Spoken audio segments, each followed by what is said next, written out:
Welcome, I am Reed Copsey, the president of CTEC, and this video will provide an overview of Earth Volumetric Studio, which I will be referring to as Studio. The first thing to notice about Studio is that it is truly modular software. Studio can also be thought of as two different but integrated programs. One provides an earth science software toolkit to allow more advanced users to create custom applications that perform modeling, analysis, and visualization of all types of earth science data. The second is a much easier to use environment where you can utilize CTEC's pre-built applications or ones that have been customized by more experienced personnel within your organization. During this video, we'll provide an overview of both.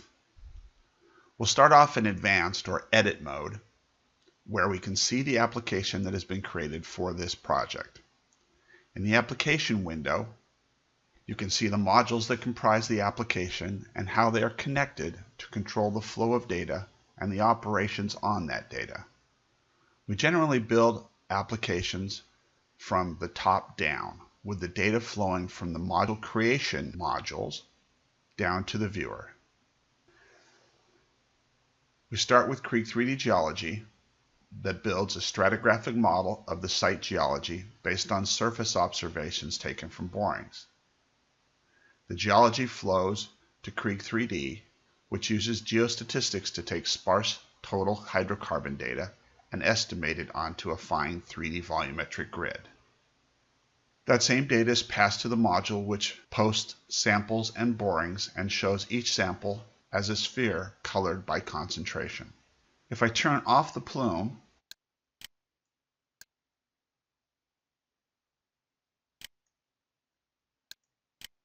we can see the higher concentration samples. And if we hold down the control key and left click on any sample, we can bring up the information on that sample and its boring in the information window. The volumetric model with chemistry and geology is passed to a module that allows us to scale the z-coordinates and or explode the layers apart.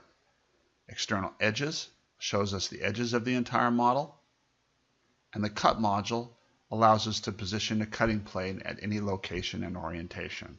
Other modules allow us to view the plume on one side of the plane and the geology on the other, together with legends for both. One important thing to notice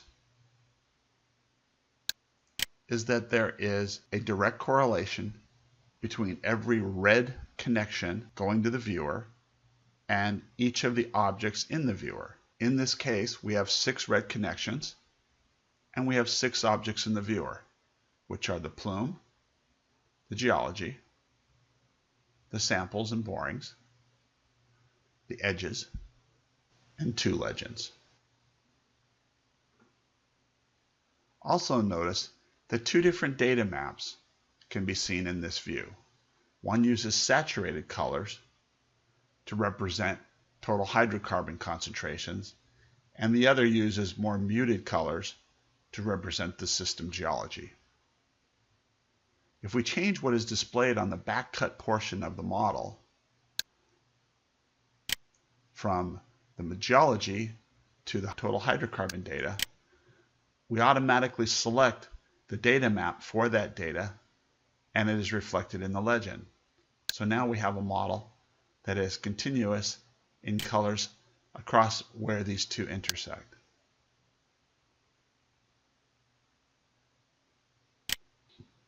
Also, if we change the plume level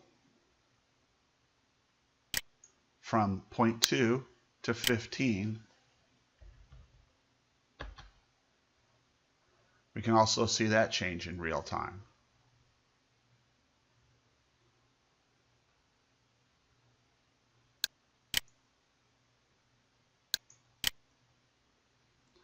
The Properties window is where we access the parameters of modules and the objects in our viewer.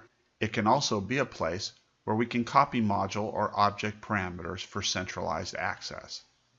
In this application, you have seen me access parameters which were already copied to the application properties. When we copy parameters here, they can be accessed in a single location. However, we don't want to copy everything here or it will become too cluttered. The key is balance. Copy those parameters which you expect to use regularly, but nothing more.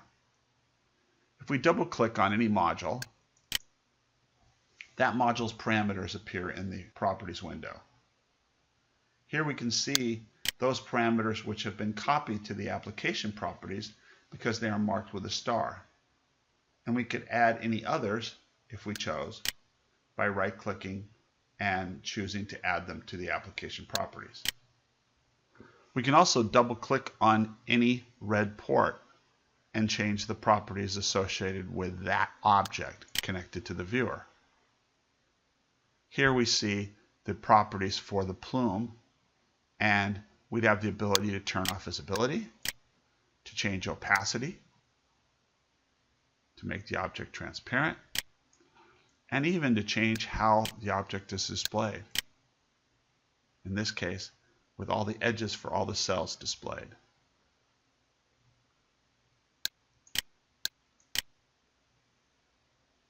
The output log provides status when modules run, as well as warnings and error messages.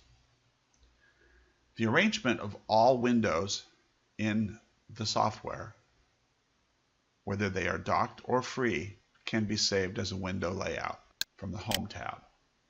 This is especially useful if you use different computers with different screen resolutions, or if you have multiple monitors. For example, I have a layout for two 1080p monitors.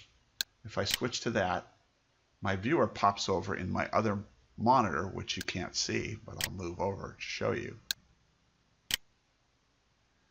And it gives me more room laying out the other windows in the software. Again, I can switch back to the original in real time. The last topic for this video is presentation mode. So far, we've been using the more advanced edit mode, where we have access to the application window and the module libraries. In presentation mode, the focus is on the viewer and application properties.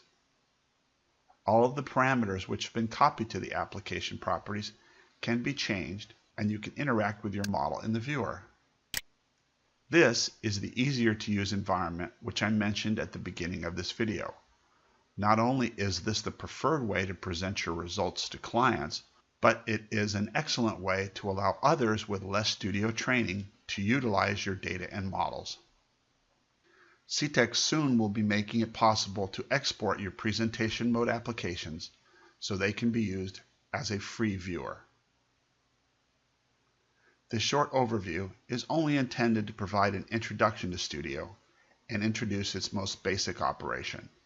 Thanks for watching, and we hope you'll take the time to learn more about CTEK's Earth Science software.